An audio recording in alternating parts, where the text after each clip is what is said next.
ni.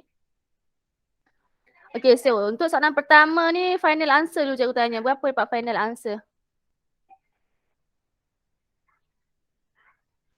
20. 20. Okay, sekejap. Siapa pergi dia dalam ni?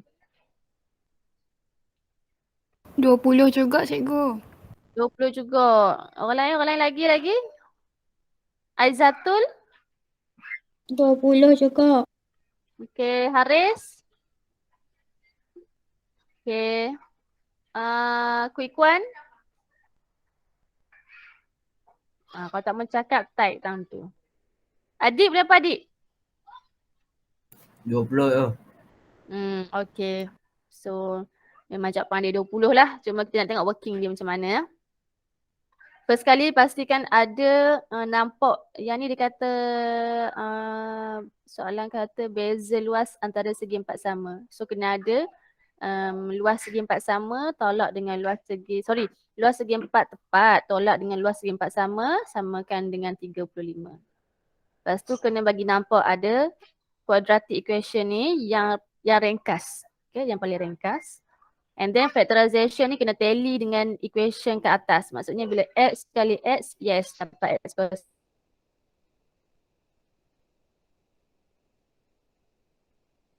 2. So kita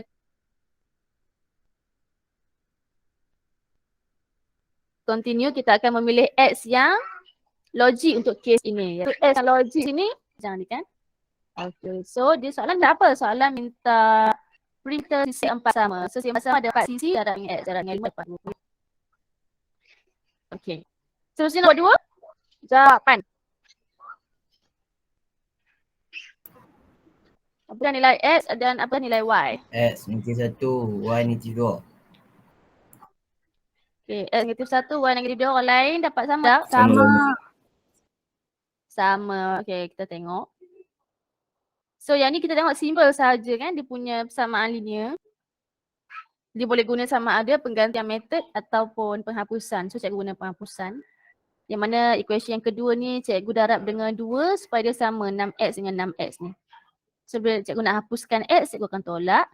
So dapatlah negatif 11y sama dengan 22, y ialah negatif 2. And then nak dapatkan x, cikgu masukkan y tu ke dalam mana-mana persamaan. Sama ada persamaan 1 atau 2. Now, kat sini cikgu guna persamaan yang pertama. Dapatlah x negatif 1. So 4 markah ni biasanya ditengok dekat kita punya kaedah penghapusan ke penggantian. Kemudian dapat nilai y dan masukkan sini untuk penghapusan. Untuk kes penghapusan ni mula-mula nampak sama ada penghapusan atau penggantian. Nampak operasi tolak tu tambah kat sini. Kemudian dapatkan y. And then y tu substitute masuk dalam mana-mana persamaan. And then dapat x. Barulah cukup 4 markah. Okay, kita teruskan dengan soalan yang ketiga. 3A. 3A ni soalan yang ni sepatutnya. Soalan tukarkan benda Allah ni kepada suatu nombor dalam asas 2. Okay, so berapa jawapan kamu dapat?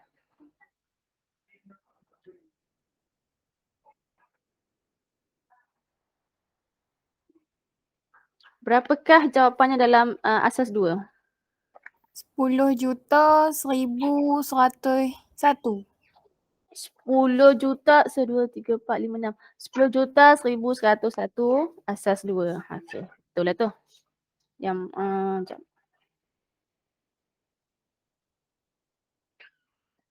ni kan. Okay, kalau kita perhatikan markah kat sini 2. Jadi markah pertama ni apabila dia nampak kamu selesaikan ni, tukarkan dia ke dalam base 10. Nak tukarkan benda ni dalam base 10 ni kita selesaikan lah kan. Tekan je kalkulator, nampak 141 ni. Nampak 141 ni satu markah. And then convert kepada asas 2, satu markah. Maksudnya terus nampak yang ni. Tak perlu nak tunjuk metod pembahagian berulang ke. Sebab dia boleh guna kalkulator.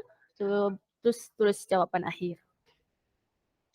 Okay, yang ni ringkaskan ni.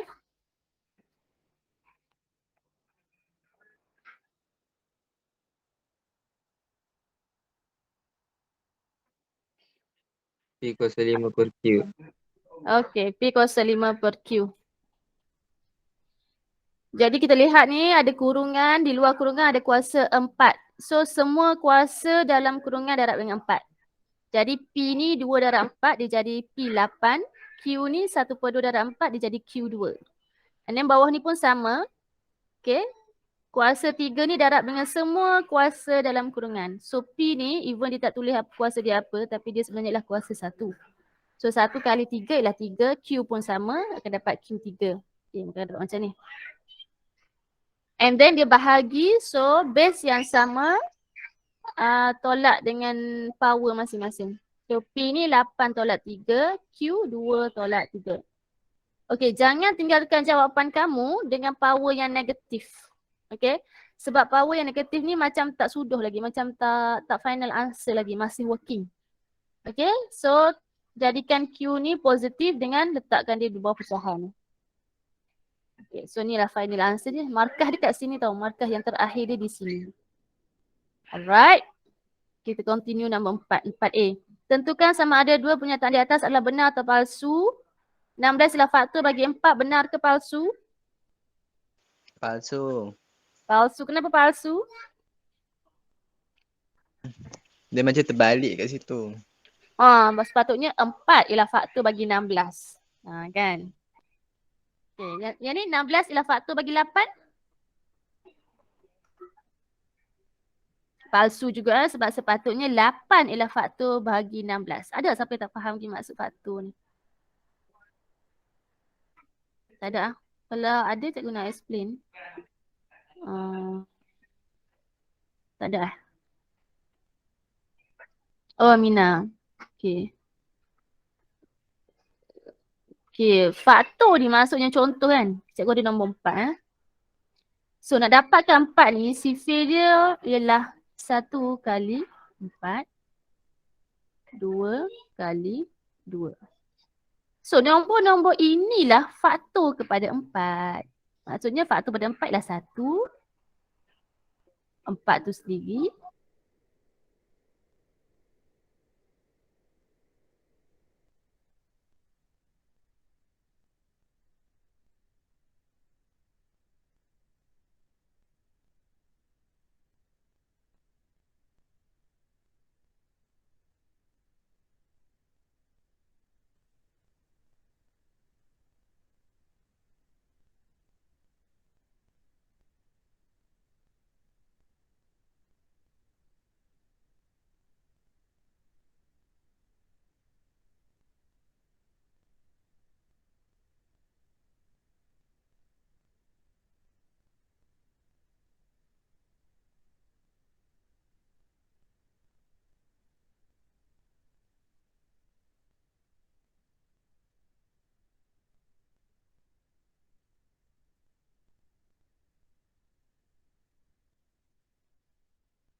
Okay, dengar tak suara cikgu? Sorry Hello? Okay, sorry sebab masalah internet ni line. Sebab sini hujan tak berhenti-berhenti. Sekarang tak nampak apa-apa kan? Saya nak share screen balik.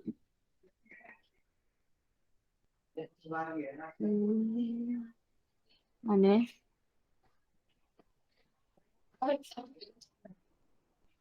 Okay, nampak tak? Okay, kat mana kita tadi? Tadi cikgu cakap seorang ni kat mana? Pak B lah.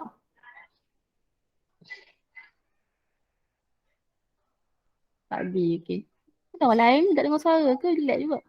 Tadi cikgu terang sampai faktor untuk 4 itu. Oh, betul lost. Maksudnya kita akan continue Pak B Mm-mm. Okay. So bila dikata bina satu pernyataan majmuk daripada pernyataan-pernyataan yang diberi, maksudnya kita kena combine dua-dua pernyataan ni menggunakan perkataan atau. Okay, dalam silibus mat nak combine ni ada dua je, sama ada atau perkataan dan. Soalan akan state dia nak atau ke dan. So untuk soalan ni dia kata dia nak atau. So cara kamu combine ialah tulis 16 ialah faktor bagi 4 atau faktor bagi 8. Ataupun boleh juga tulis 16 ialah faktor bagi 4 atau 8 pun boleh. Okay, lepas tu kita, ya. Kalau buat ayat 16 ialah faktor bagi 8 atau 16 ialah faktor bagi 8. Dua-dua 8 ke? 4 ialah dengan faktor 8. bagi 16 ialah faktor bagi 4 atau 16 ialah faktor bagi 8. Maksudnya kamu salin tu semua. Yo. Dalam skema ni dia terima, dalam skema buku ni dia terima juga ayat majmuk tu. Tapi selalunya kalau kita tengok dalam textbook ni dia buat selalunya macam 16 ialah faktor bagi 4 atau 8. Ataupun 16 ialah faktor bagi 4 atau faktor bagi 8. Macam tu. Tapi tak salah cikgu rasa boleh je. Kemudian dia kata tentukan, tak habis ayat dia, tentukan nilai kebenaran pernyataan majmuk itu. So pernyataan majmuk ni benar ke palsu? Palsu. Palsu sebab dah dua-dua tadi palsu-palsu. Palsu-palsu kalau majmuk memang palsu lah. Okay, untuk atau tu. Okay, continue dengan nombor 5. Okay, this one dengan final answer.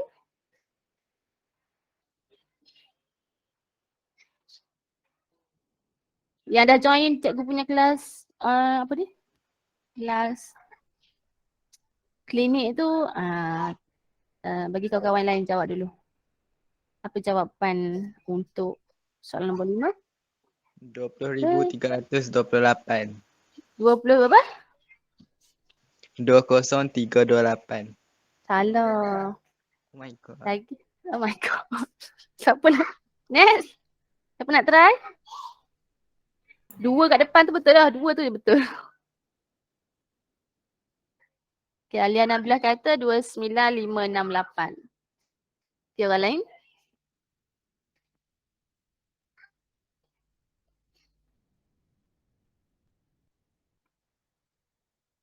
Yang lain tak jawab? Tinggal. Okay. Luas permukaan. Dia kata bahagian luar bekas itu berbentuk silinder. Okay, dia ada kon dalam silinder. Lepas tu tinggi dia sama, maksudnya kon 56, silinder pun 56. Cari jumlah luas permukaan setelah kon dikeluarkan. Okay, kon ni buat keluar. So dia akan tinggal silinder yang dalam dia macam ada kedalaman bentuk V. Okay, dapat nampak benda ni. Dan benda ni akan jadi kosong, berlubang. Maksudnya silinder ni berlubang bentuk V ke dalam. Okay, so dia nak cari yang silinder ni lah. Luas permukaan yang tinggal ni. Okay, silinder, formula luas permukaan ni dengan luas permukaan kon ada diberi dalam exam dia punya formula. Okay. Cikgu nak explain yang silinder. 2 pi j kuasa 2 tambah 2 pi j t. Silinder, kalau kita bentang kita dapat bentuk apa? Kalau kita bentang, kalau kita bukuk dia. Kita akan dapat apa? Bentuk apa? Bulat dan segi 4. Bulat ada berapa? 2 lah. Atas bawah lah kan? Lepas tu segi 4 tepat inilah bentuk silinder kalau kita bentang. So 2 pi j kuasa 2 ni lah untuk 2 bulatan ni. 2 pi j kuasa 2. Manakala untuk 2 pi j t ialah yang ni. Okay, luas permukaan untuk yang ni. Pi j t. Okay, kena faham maksud formula tu. Kon kalau kita bentang ni macam mana? Satu bulat. Satu lagi? Dia macam Sektor. Macam gini Boleh lah no? Faham kan? So bulat ni lah pi j square ni. Ni pi j square. Kon ni satu pi j s yang ni lah. Muka yang ni. Okay, kita fokus kat silinder. Silinder sekarang ni, kita ada satu bulatan yang kita nak kira. Tapi bulatan atas ni hilang tak ada. So, kita takkan guna 2 pi j square. Kita akan guna pi j square sahaja. Kita akan kira pi j square sahaja. Okay. Lepas tu, badan dia ni pula, dia masih ada, badan dia masih ada. So, dia akan jadi 2 pi JT jugalah. Jadi untuk silinder, dia akan jadi, kita akan fokus dekat pi J square tambah 2 pi JT. Itu silinder. Okay. Untuk cone. Cone sekarang ni keluar. Okay, cone memang kita keluarkan. Tetapi kita nak kira luas permukaan silinder yang di sini. Yang mana di sini tu, yang cikgu tanda merah ni, dia sama dengan luas permukaan cone yang ni. Okay, luas permukaan dia sama. So, untuk bahagian ni, kita akan kira pi JS. Untuk kawasan ni. Okay. Pi J square tak akan kira sebab yang ni kita keluar. Dia memang dengan berlubang kan sini kan. Memang tak ada muka dah kat sini, dia berlubang buat keluar dah. So, kita akan plus dengan pi JS. Inilah luas permukaan setelah cone tu dikeluarkan. Okay. Dan masukkan semua nilai. Pi-nya J kita berapa? Kira lah kan dah J diameter 84, J 42. Okay. Kemudian 2 pi JT, 2 pi J 42, T kita 56, tinggi 56. Plus dengan pi JS. Pi J. Okay. S tu apa? S ialah yang sendeng ni ya. Yang sendeng ni. So, macam mana nak cari S? Kita buat teorem Pythagoras. Okay, nampak tak ni? 42 dengan 56 ni. Okay, buat ni. Yang ni ada markah tau. Sini kalau memang kamu kena tunjuk. Semua working memang kena tunjuk. Even kat sini macam dah dapat 70 semua kena tunjuk. Sebab sini ada satu markah kat sini ni. Mendapatkan 70 ni. And then 70 ni masuk ni sebagai S. Nanti kira-kira kan dapatlah jawapan dia 29568. Dia faham tak penerangan cikgu? Ke kat mana yang kena explain? Boleh ha? Okay. Orang lain okay? Okey. Okay ya. Arina okay? Akmal Farhan okay tak? cikgu. Okey cikgu. Okay. Alip? Masuk lambat Alip ni. Okey. Alip ada tak? Alip okay. Kita proceed kepada soalan seterusnya. Soalan nombor 6. Tulis persamaan. Okey. Jawapan. Alip dapat apa jawapan 6A?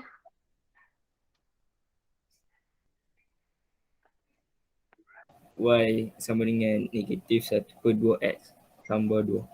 Okey. Betul lah tu. So bila dia nak dalam bentuk Y sama dengan MX plus C, jangan tinggal 2Y sama dengan negatif X tambah 4 sebab dia nak bentuk Y ni. Y ni kena single lah, kena ikut soalan. Supaya dia nampak dengan jelas. Inilah Y, inilah M, inilah X, inilah plus C. Nampak satu-satu. Okey, B. B dapat berapa hadif?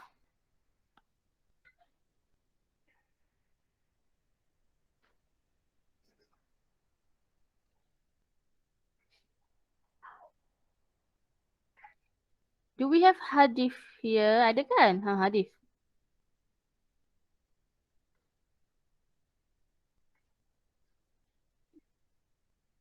Hadif lah tak ni. Faris. Faris kita dah discuss hari tu.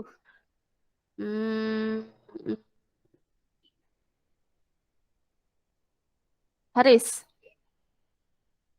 Akmal Haris. 6B.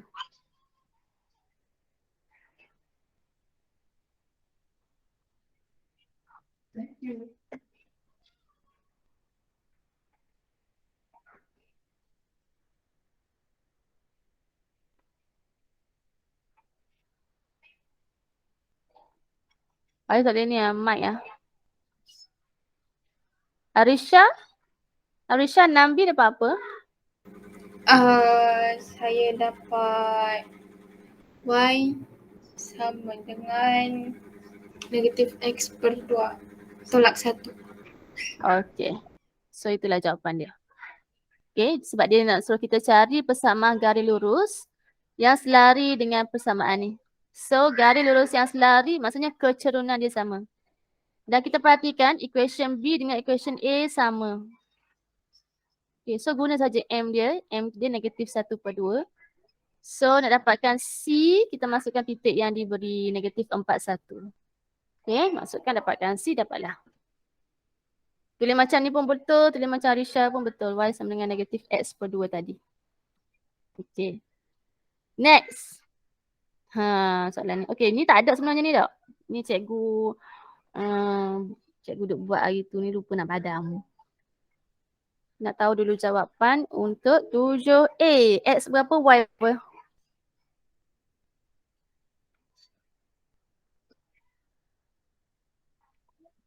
X negatif 3, Y 4. Okay, X negatif 3, Y 4. Itulah jawapannya. Okay, sebab K prime image. K prime image ni K. So, translasi. So, K ni dia kena bergerak ke melintang dulu. So, dia akan ke kiri sebanyak 3 kali. So, bila ke kiri dia negatif 3. So, X ni negatif 3. And then dia naik atas 4. 1, 2, 3, 4. Naik atas positif 4. So, Y ialah 4. Now, so PQRS ni prime. Dia suruh cari objek. Objek PQRS ni yang melalui translasi negatif 64. Okay. Jadi ingat, benda ni dah diterangkan. So kita akan refresh balik. Bila dia nak tahu objek, sekarang ni dia diberi image kat kita. Kita kena cari objek. Dan dia bagi translasi objek dan image tersebut. So cara nak dapatkan objek ialah tukarkan simbol translasi tu. Kalau dia negatif 6, nak tahu objek, buat 6. Kalau dia 4, nak tahu dia punya objek lah negatif 4. So, P ni, P yang duduk kat sini ni, buat translasi 6 negatif 4. So, 6 negatif 4, 1, 2, 3, 4, 5, 6, turun 4. 1, 2, 3, 4. So, sinilah P asal duduk, P objek duduk. So, buat koordinat dia. Negatif 20. Okay, Q pun sama. Buat translasi 6 negatif 4, dia akan duduk dekat 03. R pun sama, S pun sama. Okay, ada soalan? Tak ada? Ada. Alright, proceed. Okay, graph. Jawapan A, set V. Bila sebut set, first thing kena duduk, jawapan kamu kena duduk dalam tata tanda set. Bila dia kata set V, dia merujuk V tu apa? V apa? Vertex. Betul. Yes, vertex, bucu. So, kita ada bucu, berapa bucu? Ada 4 je kan? J, K, L, M. So, untuk set kita akan tulis dia sebagai beginilah. Vertex sama dengan tata tanda set J, K, L, M. Katakanlah kamu buat K, L, M, J ke J, L, M, K, tak kisahlah. Asalkan ada 4 tu tak ikut susunan pun tak apa sebab kita pun tak adalah arah ke apa kan. Dan yang penting sekali, walaupun kamu tahu jawapan, jangan silap teknik jawab dia, tak boleh huruf kecil. Dia guna sini J, K, M dan L huruf besar, so kena tulis huruf besar. Siapa yang tulis huruf kecil, salah. Okay. And then bila dia minta NV, NV ni maksudnya bilangan V. So bilangan V 4 lah. 4. Boleh? Boleh. Okay. Bina 2 subgraph. Subgraph tu apa? Subgraph. Daripada Yang membentuk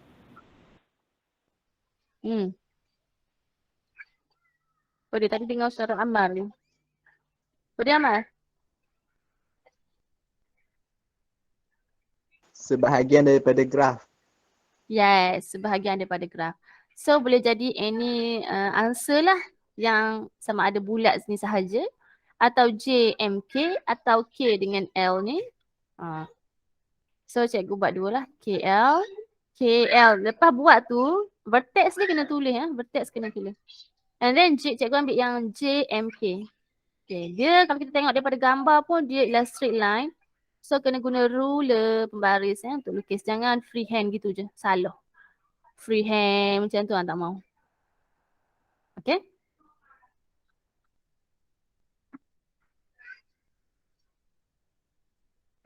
Alright. Dah boleh. Boleh? Boleh, boleh. Boleh. Okey, kita nak start, kita nak mula nombor 9. So, perubahan kelajuan sebiji guli, okey, ni diberi oleh persamaan ni. Letakkan jadual laju masa. So, senanglah no, masukkan sajalah satu ni dalam satu ni. So, 40 tolak 8 ialah 32. And then, untuk T4, masukkan T4 kat sini. 8 kali 4, 32. 40 tolak 32, 8. Ni pun dah one mark lah kat sini. Okay, and then pada graf di ruang jawapan, lukiskan graf laju masa untuk mewakili gerakan guli tersebut. Senang sahaja. Skala pun dah diberi, tinggal nak plotting and guna pembaris. Okay.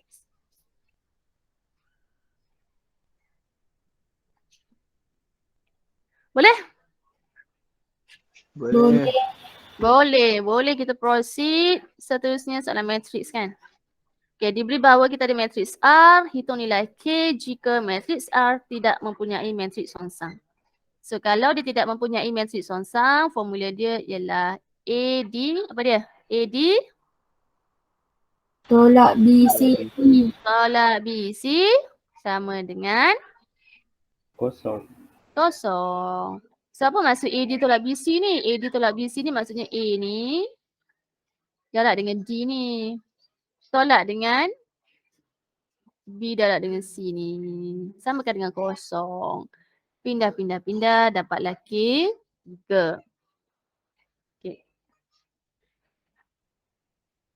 Lepas tu untuk B, matriks songsang bagi R ialah macam ni. Okey, ini ialah matriks R dan songsang dia macam ni, hitung nilai K. So, kaedah cikgu, tak tahulah kalau you all ada kaedah yang lebih ringkas. Cikgu duk buat kalut-kalut tadi, cikgu songsangkan R ni dulu. So, bila cikgu songsangkan R yang atas ni, yang soalan ni cikgu songsangkan. Okey, ni cikgu sedang menyongsangkan R tu lah. Okey, cikgu songsangkan R, cikgu akan dapat macam ni. Ni ya, songsang R dapat macam ni. Yang mana benda ni sebenarnya sama dengan yang soalan bagi. Songsang R ni.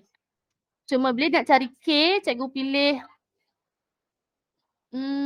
negatif 4. Cikgu pilih ni. Ni sini. Yang pertama ni, kedudukan yang pertama. So 1/6 tolak 2K ni darab dengan negatif 4 lah. Dapatlah negatif 4/6 tolak 2K. Cikgu samakan dengan soalan bagi pada kedudukan ini. Pada kedudukan yang cikgu pilih ni, 1, 1 ni, laju 1 baris 1 ni sama dengan 2 ni. Cikgu samakan dengan 2. So pindah, K dapat 4. Ya, siapa ikut ada orang lain yang ada cara lebih ringkas ke apa ada? Boleh share.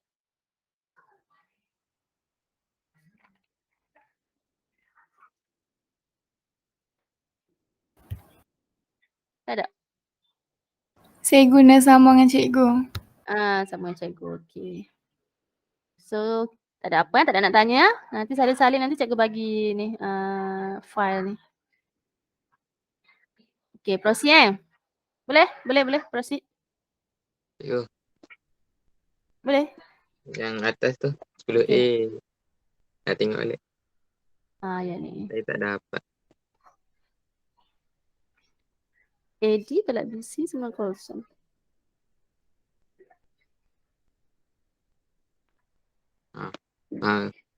Okey.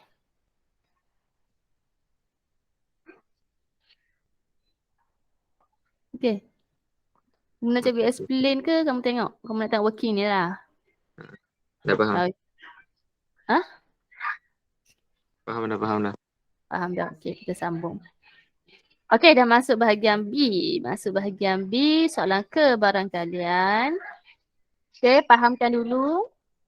Ini bunga pasu untuk bunga kertas, pasu bunga ros. Total bunga ros berapa ni? 18 tambah 12, 30.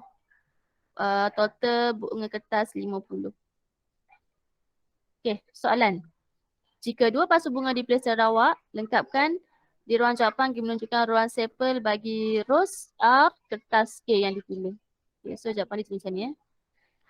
Ros 30/80. Kenapa ros 30/80? Sebab total ros ialah 30. 80 tu lah total semua bunga. Okay. total ni, per bawah ni, kamu kena tengok daripada ayat dia sebenarnya. Dia kata dipilih daripada apa? So soalan kata jika dua pasu bunga dipilih secara rawak di tapak semayan itu. So bila di tapak semayan tu, maksudnya total kedua-dua lah. Semualah total dia 80 lah. Okay. So that's why sini kalau pilih rows 30 per 80. Okay, untuk yang ni dia kata R lagi. Pilih rows lagi. Kalau kita pilih rows lagi, tadi kita pilih dah 1. So sini dah berkurang 1. Jadi kat sini kebarangkalian kita dapat rows ialah tolak 1 lah 29 dengan 79. 29 per 79. Okay. Untuk kertas, kalau kita pilih kertas kat sini semua sekali kertas ada 50. 50 daripada total 50 per 80. Okay, macam ni. Okay, kata kalau kita pilih kertas lagi, maka kebarangkalian dia akan jadi 49 per 79. Kurang 1. Okay. Tapi katakanlah yang kedua kita pilih rows. Rows untuk kes kertas ni, rows tak pilih apa-apa lagi. So, rows 30. Okay, sebab kita baru nak pilih rows tu. So, rows 30. Tetapi kenapa 79 kat sini? Sebab kita dah pilih 1 bunga kertas tadi. So, total dah tak jadi 80, total dah jadi 79. Okay, ada soalan pasal jadual ni?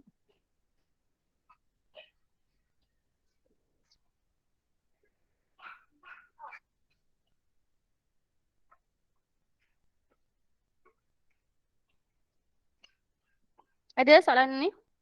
Tak ada. Okay, tak ada, clear.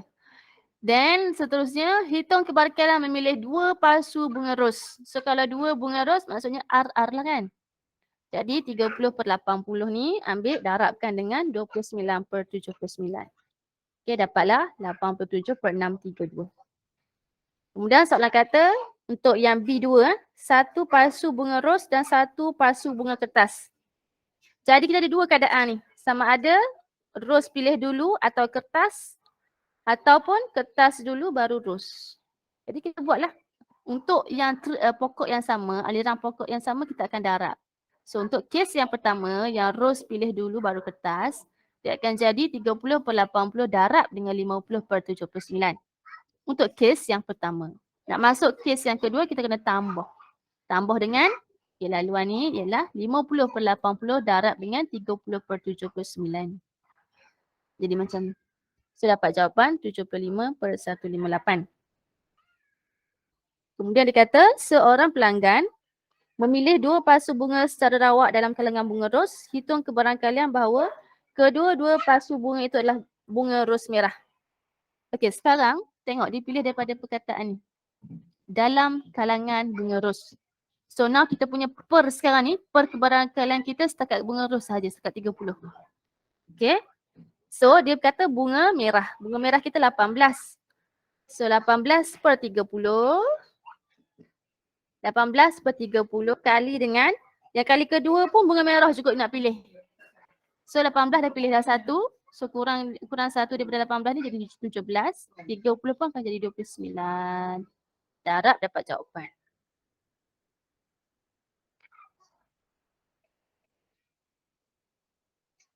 Okey.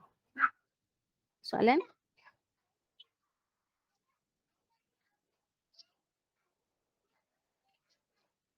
Tiada. Tiada. Boleh sambung? Boleh. Okey. Okey, 12 ialah soalan draft ketaksamaan linear. Jadi dia telah menyatakan bahawa X is yoga. X ialah yoga dan Y ialah zumba.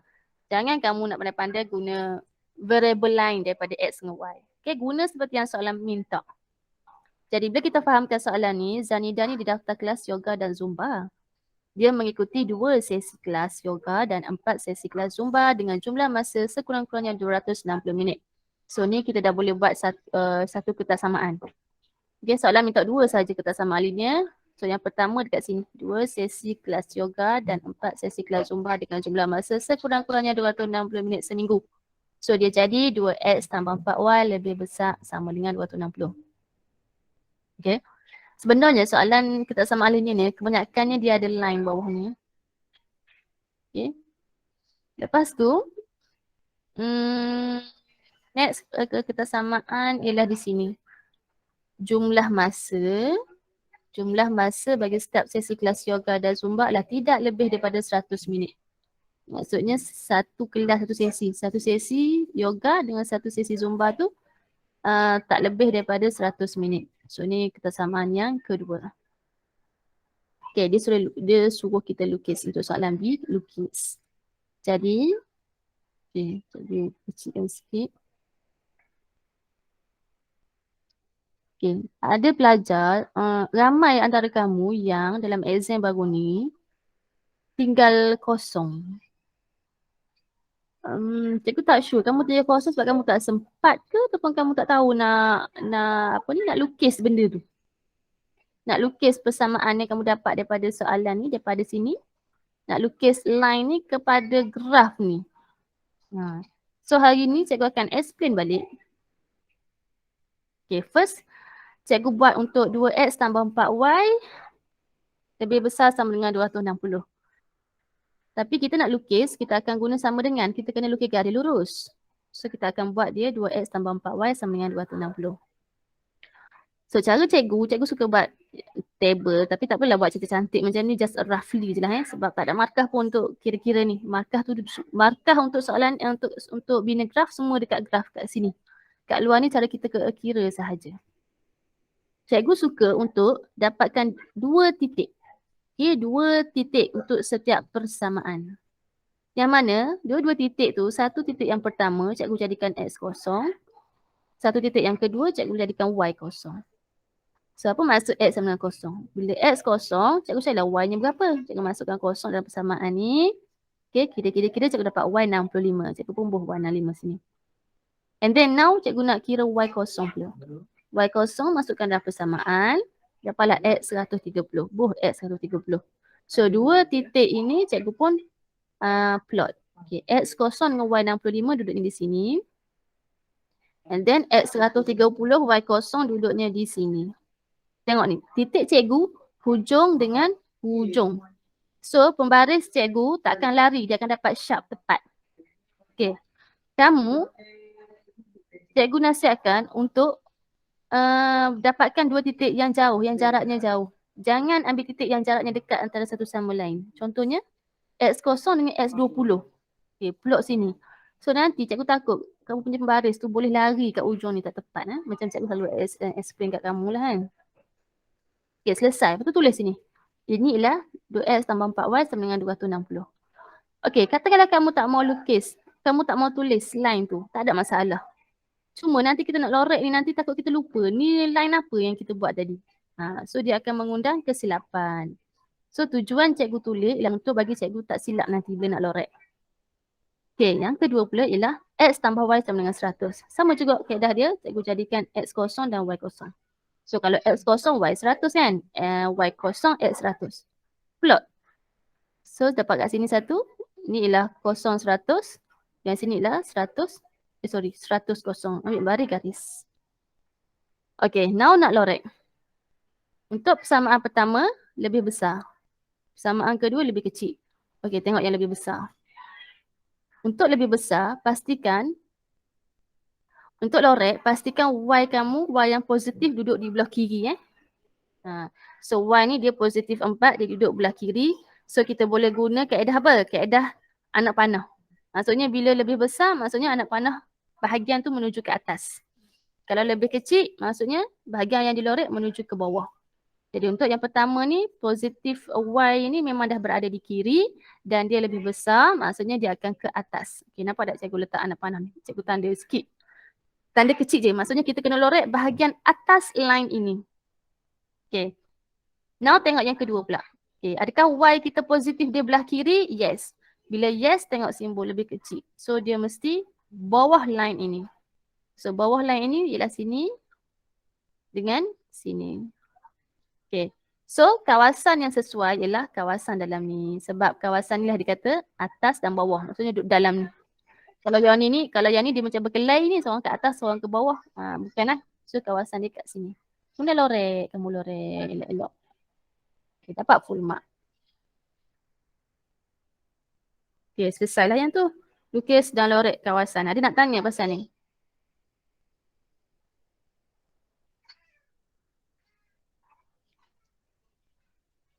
Tak ada? Dot. Dot.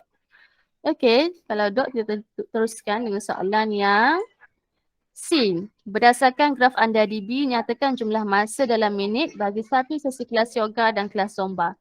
Cuba tengok soalan.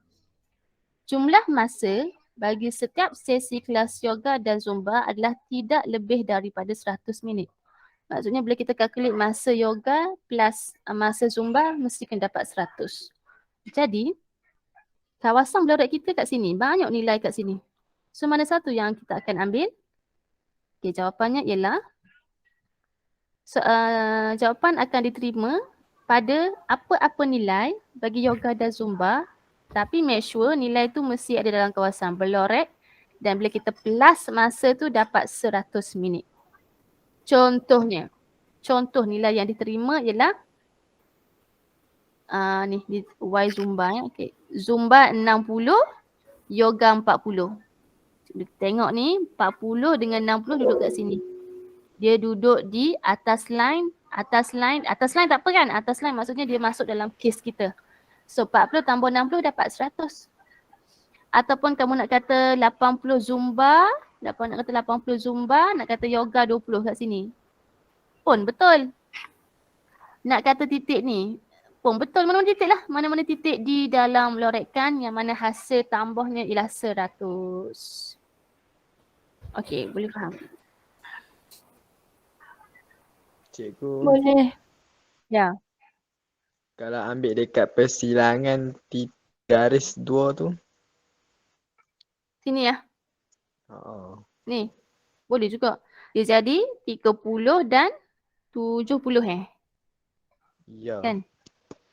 Betul. Boleh?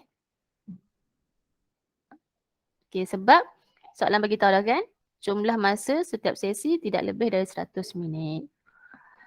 Okey. Seterusnya soalan yang terakhir untuk soalan ni. Berapakah jumlah masa maksimum bagi kelas zumba jika Zanida mengikuti kelas yoga selama 1 jam? Yoga ialah paksi Y. Sorry.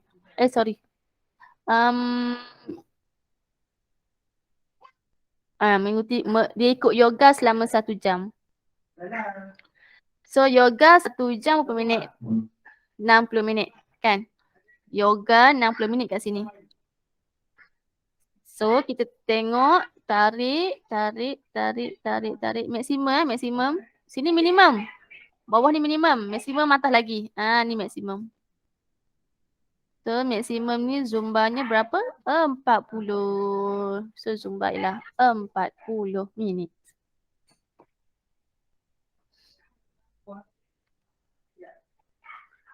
Okey. Boleh? Hai. Awak kencing banyak tak? Jom tukar pampers dulu. Okey. Boleh tak? Boleh. Boleh, kita proceed. Okey, 13. Quadratic equation ni quadratic kan. Dia bagi bentuk persamaan fx sama dengan k kurungan x plus m kurungan x plus n. Graf itu memintas paksi y pada 0, -4 dan paksi x pada -40 dan 20. Tentukan nilai m dan n. Okey, ini adalah persamaan bentuk pintasan. Okey, cikgu flashback balik sini, ada nota ni, nampak tak? Okey. Tengok ni, bentuk pintasan. Fx sama dengan A, X tolak P, X tolak Q. Samalah macam soalan ni. Tapi sini dia guna K, dia guna X plus M, X plus N. Tapi dia punya general form untuk bentuk pintasan ni macam ni. Maksudnya dia macam ni. M pula dah. X. X tolak negatif M. Ni dia punya sepatutnya dia macam ni. Kita nak bagi sama dia dengan bentuk pintasan. So X tolak negatif M. Sama kan? X tolak negatif M dengan X plus M. Yang ni pun sama. X tolak negatif N. Okey, lepas tu dia kata P dan Q ialah punca-punca. So maksudnya negatif M dan negatif N ialah punca-punca. Yang mana negatif M ialah punca dia lah. Kita letaklah negatif 4. Letak 2. Negatif 4 lah. And then N ialah negatif N ialah 2. So selesaikanlah. M dapat 4. N dapat 2.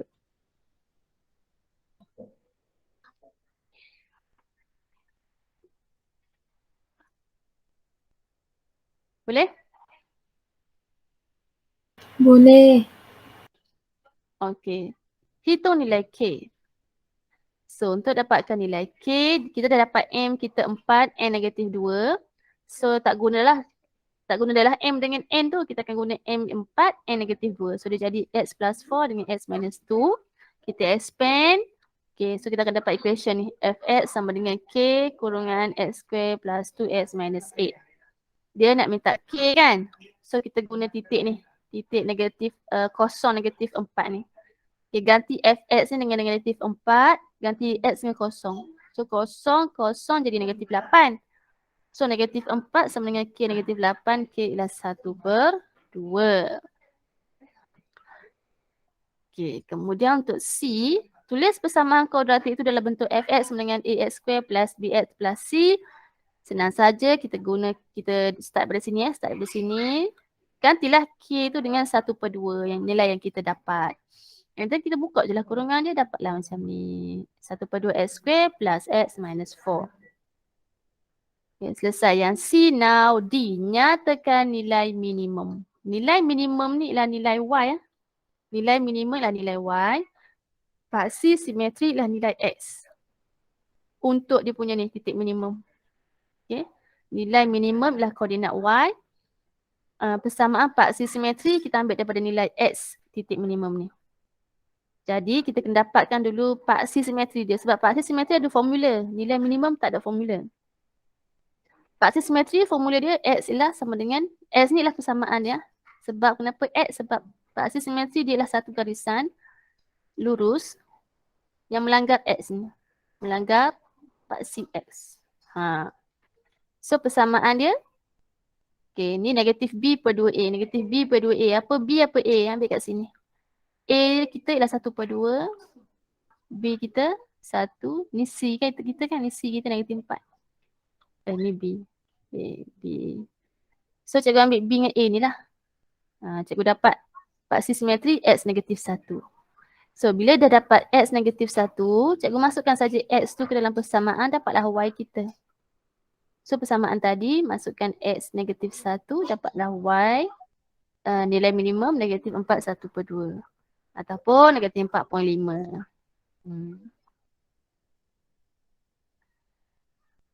Okay, ada yang nak tanya?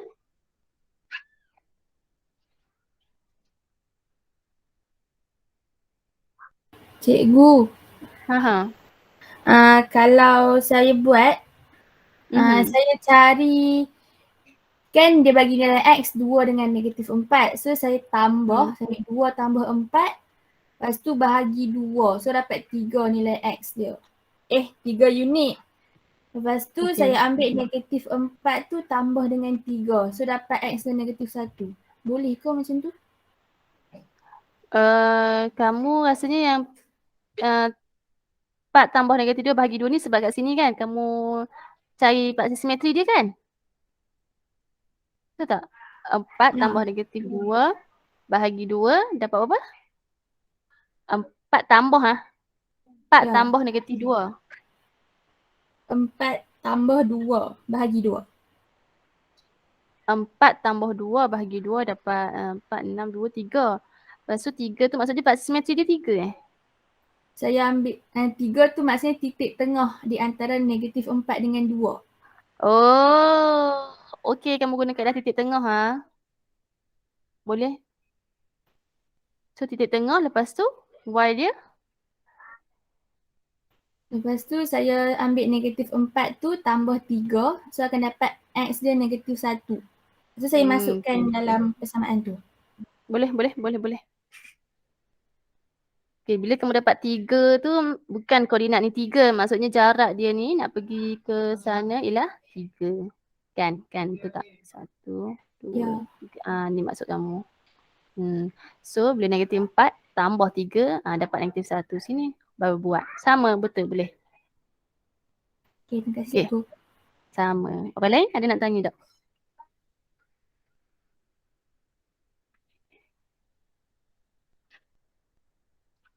Tak ada. Tak ada, kita sambung.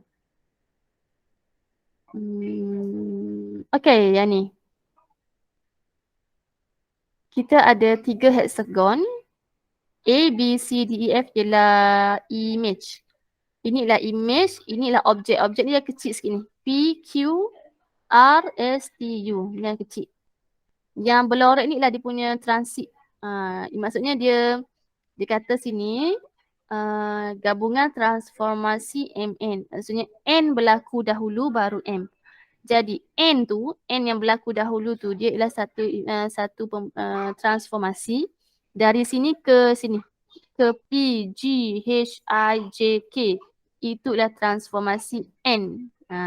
Kemudian daripada gambar P, G, H, I ni dia kecil kepada imej akhir. Dia ialah transformasi M.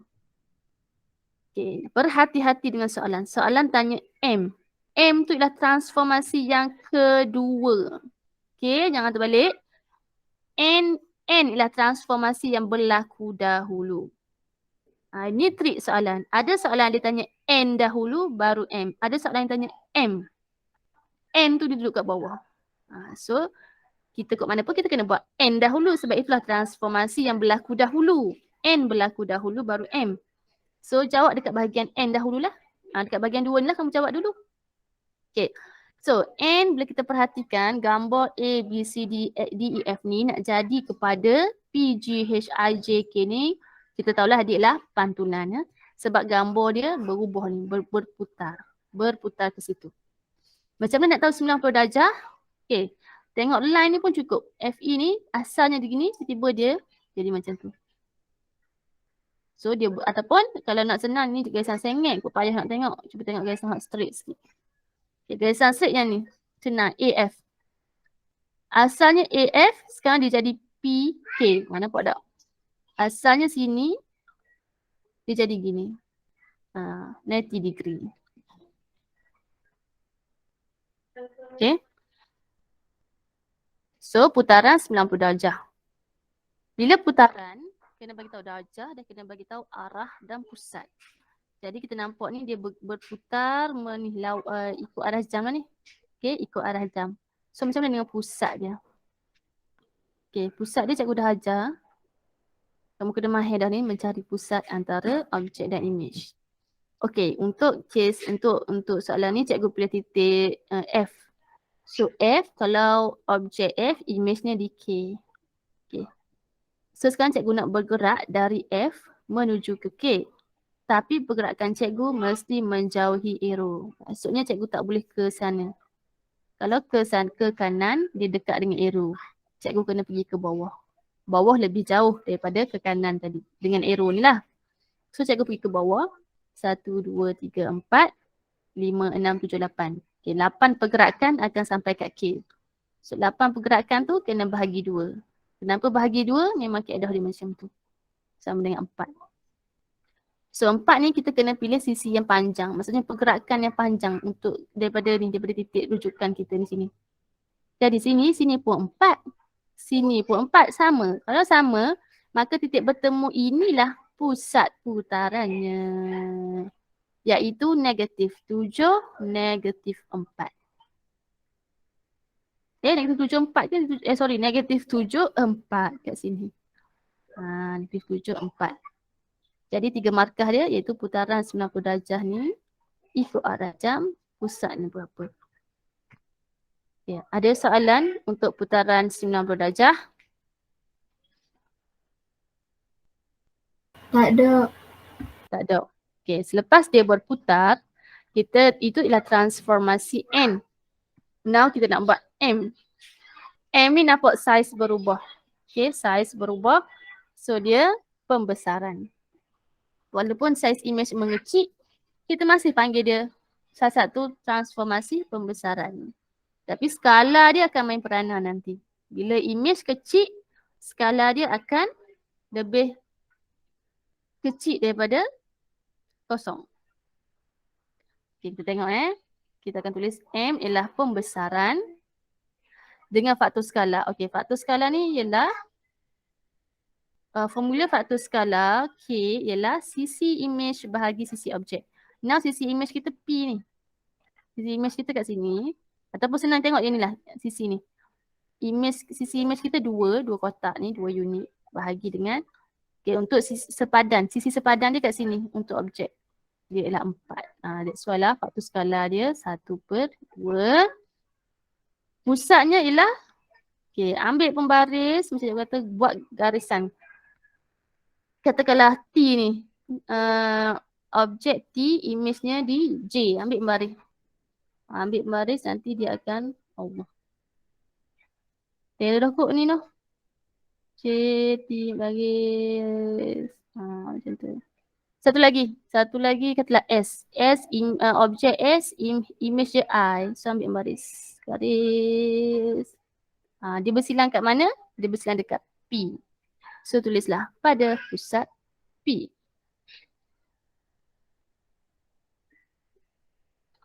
Okay, dia nak tanya tak?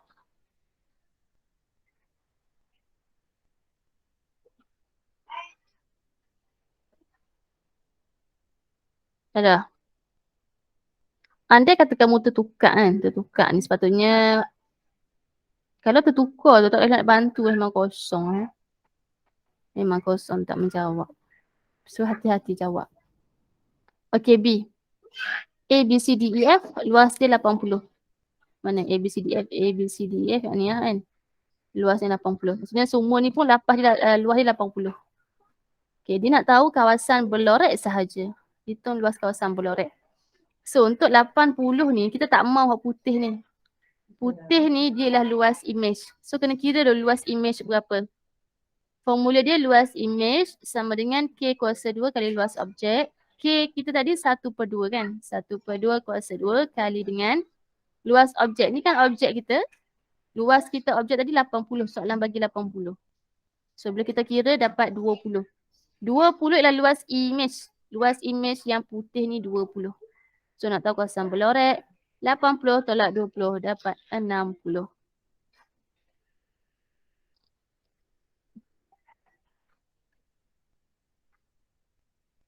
Okay.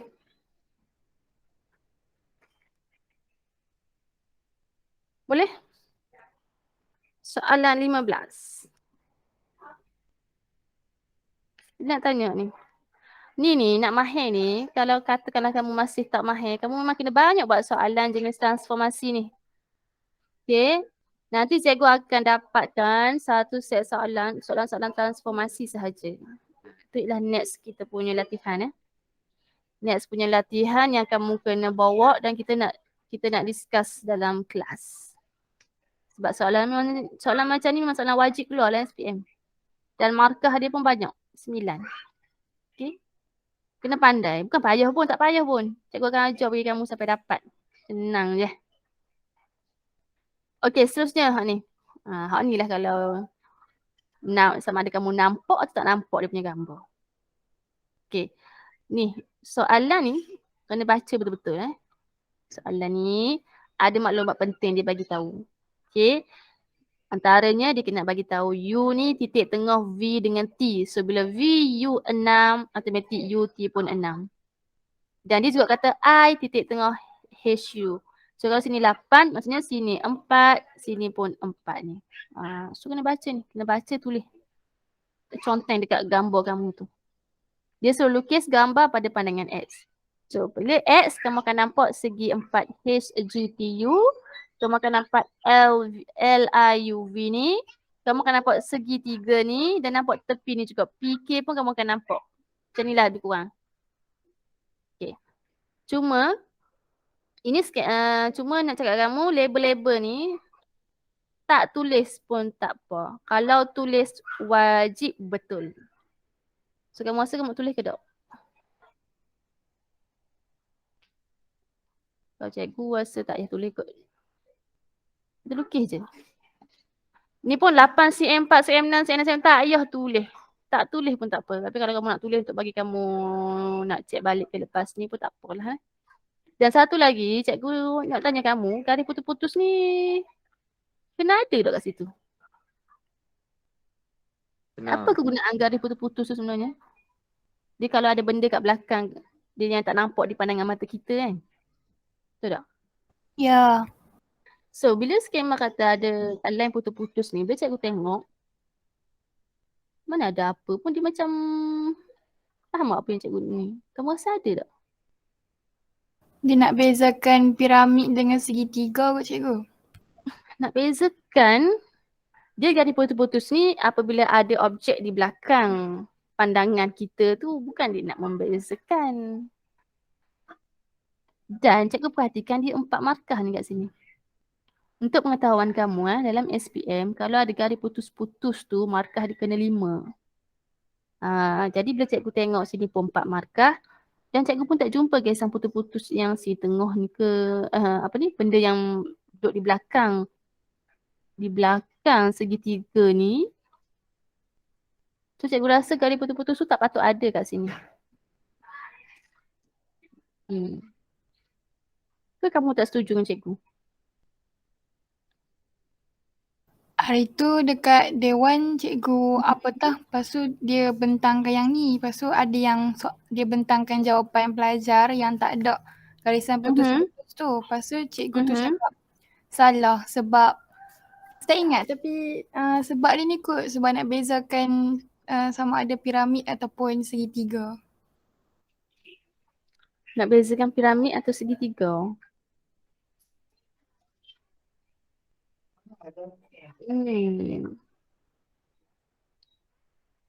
Okay, tak apa. Kita KIV dulu yang ni, gambar rajah yang putus-putus ni. Nanti cikgu tanya kepada yang lebih arif Cikgu tanya dekat pemeriksa ni. Pemeriksa SPM ni. Okay, maksudnya kamu dah discuss lah ni isi padu semua ni.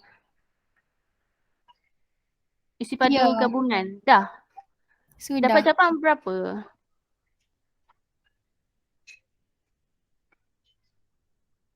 Jawapan dapat apa? Yang B tu dapat 816 cm padu. Okay. So ni working je lah Ada masa yang tak faham tak macam mana dapat 816? Cikgu boleh explain sekarang? Anyone need dapat so cikgu boleh proceed Okay, so proceed. Okay, soalan favorite. Soalan 15 markah bahagian C. Cikgu nak tanya kamu sajalah kan. 16 cikgu perhatikan bahagian C ni kebanyakan ni soalan macam kewangan, insurans, cukai dan statistik. Okay, yang ni pun kita punya trial pun macam tu Statistik soalan 17 tu dengan 16 soalan kewangan tu tak silap. Kalau kamu akan pilih soalan kewangan ke soalan statistik? Atau jawab kedua-duanya? Kewangan kot. Kewangan. Kenapa statistik kamu rasa susah ke? Statistik tu kecenderungan untuk buat salah tu tinggi. Maksudnya kalau kewangan tak ada kurang kecenderungan untuk buat silap. Ya. Okay. Kamu nak tahu tak kalau macam cikgu mengajar sekolah-sekolah sebelum ni yang memerlukan pelajar untuk lulus sahaja, statistiklah salah satu tajuk yang wajib diajar sebab bagi mereka tajuk tu boleh dapat skor. Tapi bila main kat kamu kata kewangan pula mudah skor macam pelik. Tapi tak apa, kalau kamu banyak masa dalam exam nanti try jawab dua-dua soalan Kot lah. Sebab dia jawab dua-dua soalan tak salah, pemeriksa akan pilih the highest mark lah. Okay. Okey, tengok soalan 16. Kena soalan kewangan ni kod mana pun kena faham soalan dan jangan salah tulis. Jangan careless. Ni 260,000 bukan 26,000. Benda macam tu. Tak kira kita yang frust lagi kan. Bukan kita tak tahu, kita careless. So lepas tulis tu, lepas buat satu-satu working tu, cuba tengok balik soalan, baca, check balik. Okey, Encik Amir ni seorang pegawai kerajaan, gaji dia 7,000 sebulan. Dia beli subah pansam-puri harga 260,000. Dia bayar 10% deposit. Lepas tu selebihnya dia nak tak. Dia cerita 10% tu digunakan untuk wang pendahuluan untuk deposit. So berapa depositnya? Berapa ucapan deposit yang perempuan buat? 26,000. 26,000. Tengok pun 2 markah je kat sini kan. Maksudnya direct. Satu calculation je. Satu working terus dapat jawapan. So jawapan dia lah 26,000 macam ni.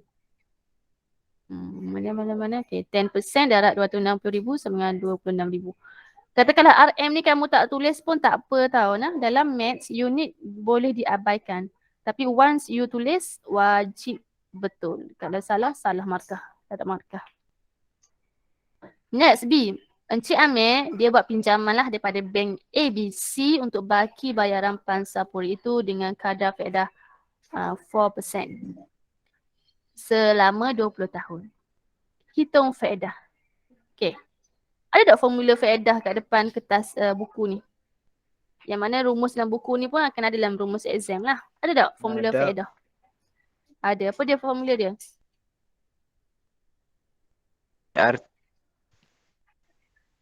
Ya? A bersamaan P tambah PRT kot. A tu apa sekejap nak tengok. A ialah jumlah bayaran balik. Ni faedah. I sama dengan PRT. Dengan PRT. Yes. I sama dengan PRT. Itu faedah mudah. Faedah mudah. I sama dengan PRT. So, calculation dia.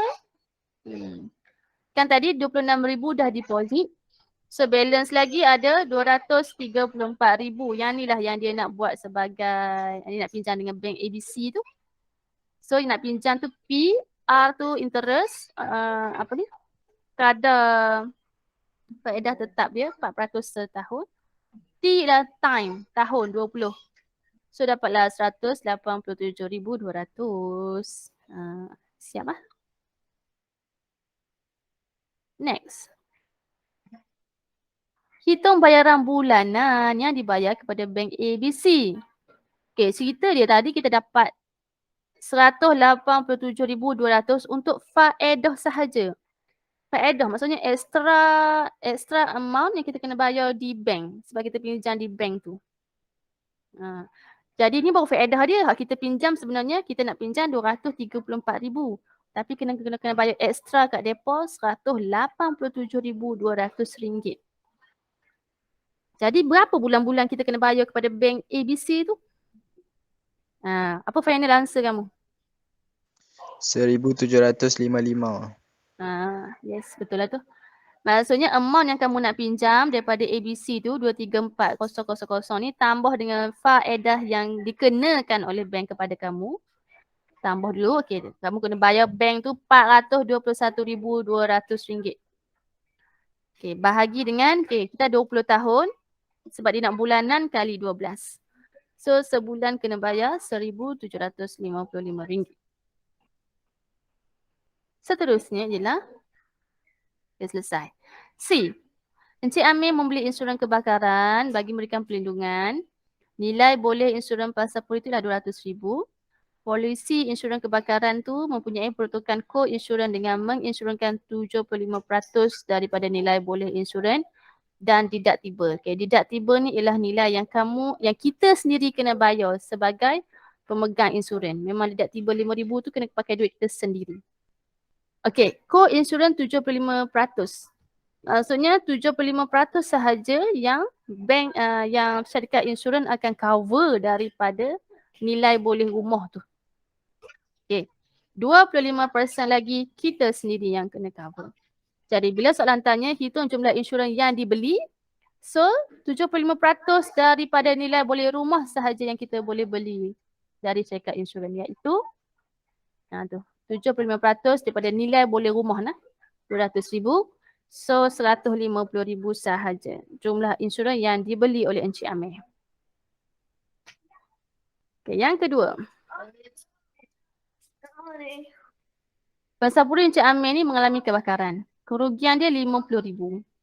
Hitung bayaran papasan. Okay, berapa syarikat insurans akan bayar dekat Encik Amir jika dia insurankan pensapurinya pada jumlah insurans yang harus dibelinya. Yang harus dibelinya tadi ialah 150,000. So cerita sekarang ni memang dia belilah 150,000 tu. Memang dia beli 150,000. Jadi dia berlakulah kebakaran kan. Berlaku kebakaran rugi 50,000. So memang syarikat insurans akan cover lah 50,000. Tetapi jangan lupa kita ada deductible. Memang ada wang 5,000 memang kena buat keluar sendiri dari duit kita. So 50,000 kena tolak 5,000, maka insurans akan cover 45,000 sahaja. Okay. Tu case kalau kita beli insurans ikut yang memang yang ikut kod insurans 75% tadi. Katakanlah kita tak mau ikut. Sebab kita ni klien, so kita boleh belilah ikut yang kemampuan kita. Kita mampu setakat 120,000 sahaja. Okay. Kita ada insurans 120,000 sahaja. Kerugian sama RM50,000. So berapa yang kita akan terima untuk papasan tu? Okay, kiraan dia akan jadi kiraan macam ni. 120,000 iaitu yang kita beli daripada syarikat insurans perkan dengan yang sepatutnya kita beli 150,000 darab dengan kerugian kebakaran tu tadi 50,000 dan kena tolak dengan deductible. So jawapan dia 35,000. Okay, ni kiraan ni nilainya formulanya ada di dalam textbook lah boleh tengok. Boleh refresh balik. So final answer dia RM35,000.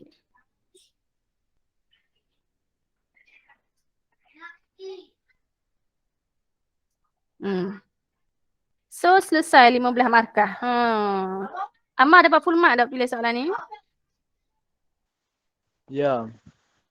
Alhamdulillah, patut dia pilih kewangan dia boleh full mark. Orang lain? Siapa yang tak pilih soalan ni untuk jawab, masa buat latihan ni kena jawab semua soalan lah. Dalam SPM baru hampa pilih. Untuk buat latihan ni jawab je semua. Okay. Ada nak tanya sebelum proceed pada soalan terakhir? Cikgu, yang formula untuk B tu kan. Formula untuk B ni lah. Ni. Saya macam kurang faham.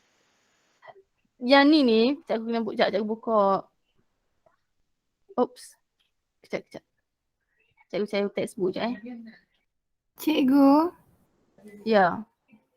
yang B tu bukan dapat 36,000 Kenapa 36,000? Tekan kalkulator salah Cikgu tekan salah ke? Ke saya yang salah? Mana kalkulator cikgu? Orang lain cuba tekan set. Kalkulator tak ada pula kat sini.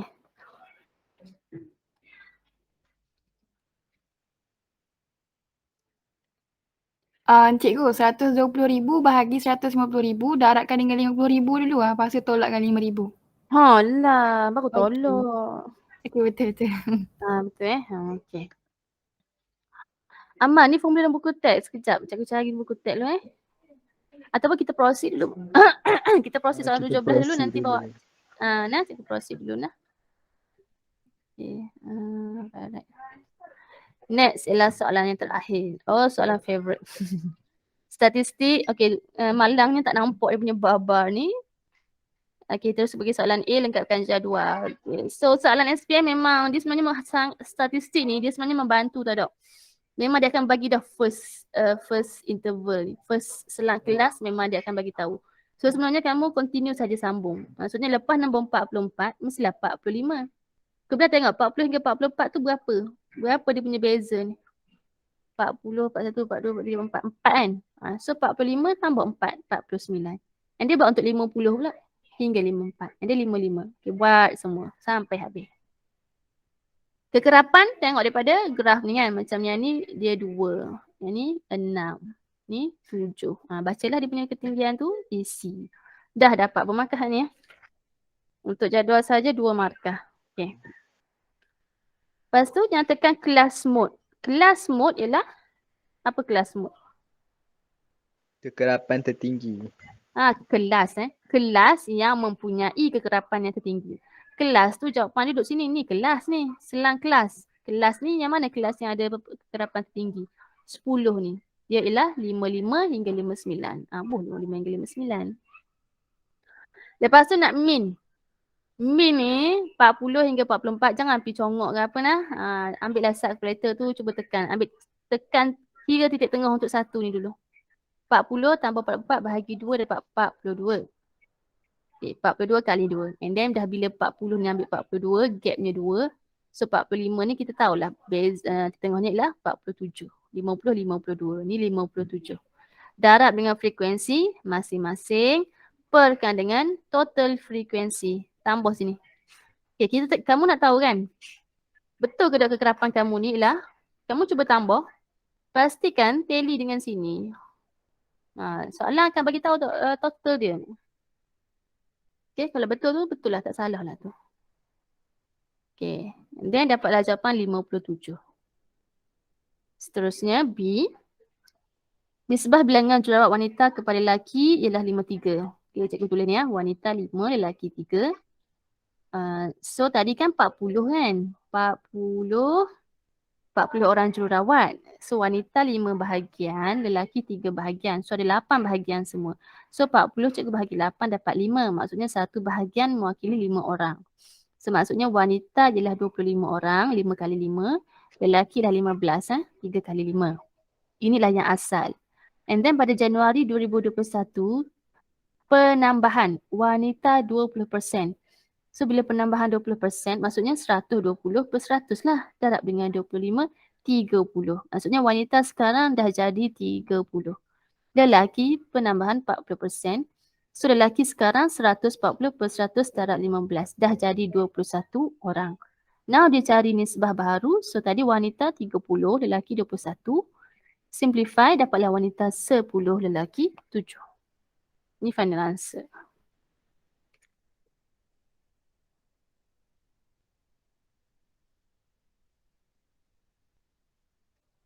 Okay.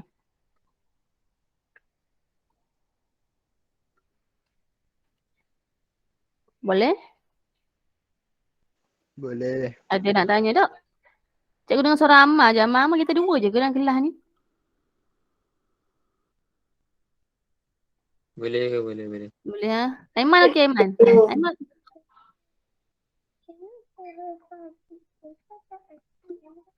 Ada cikgu ada. Okey, ada lah. Okey, kejap.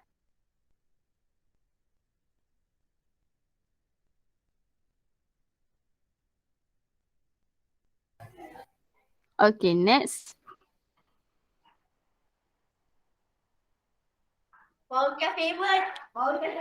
Okay, pada pertengahan Januari 2021, seramai 13 orang daripada ward itu telah diarahkan bertugas di pusat. Okay, baca. Kamu baca. Yang dia nak dua persamaan linear sahaja. Okay, bila persamaan linear mesti ada XY lah kita selalu guna. Ada dua algebra, dua variable. Dan bila dilihat pada soalan ni, soalan tak declare pun variable apa yang dia suruh kita guna. So kita boleh guna variable kita sendiri.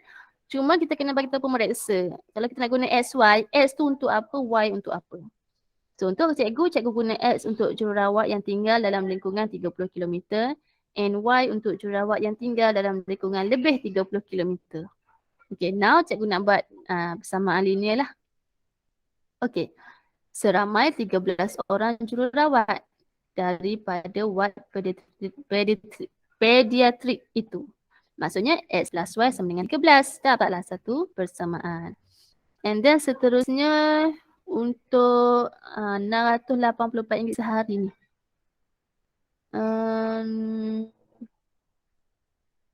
Okey, masing-masing akan diberikan elang perjalanan sebanyak RM48. RM48 ni untuk jururawat yang tinggal dalam lingkungan 30 km. So 48X lah. And then 60 ni untuk jururawat yang tinggal lebih 30 km. So 60Y. Yang totalnya ialah 684. Okay.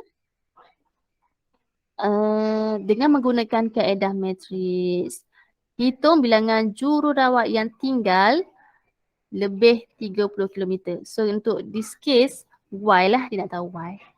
Okay, untuk matriks macam biasalah. Matriks ni lah proses yang sama sahaja, cuma dia tukar nombor.